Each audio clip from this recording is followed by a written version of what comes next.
വേനലിലെ കടുത്ത ദാഹത്തിന് ആശ്വാസമാകുന്നതാണ് കരിക്ക്.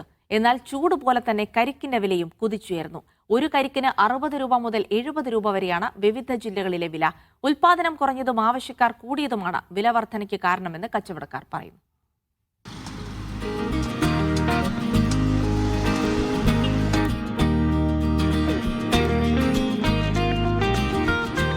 ഏപ്രിൽ മാസത്തിന്റെ തുടക്കം വരെ ശരാശരി 50 രൂപയായിരുന്നു സാധാരണ കരിക്കിന്റെ വില.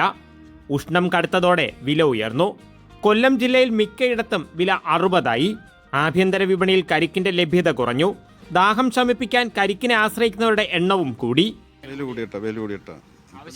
ആവശ്യക്കാർ കൂടുന്നതനുസരിച്ച് ഇപ്പം സാധാരണ കുടിക്കാത്തവരും ഇപ്പം കരിക്ക് കുടിക്കും. അതിനനുസരിച്ച് ലഭ്യതയില്ല. അപ്പം അവിടെ നിന്ന് വരാൻ ഷോർട്ട് ആയതുകൊണ്ട് അവിടെ അങ്ങോട്ടൊക്കെ ഭയങ്കര ചിലവുണ്ട്.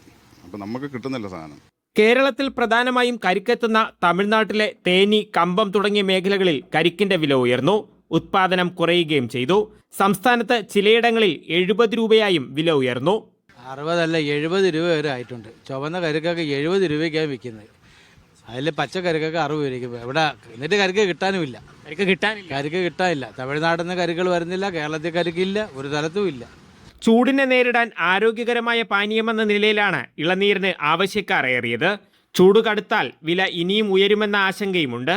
മീഡിയ 1 കൊല്ലം.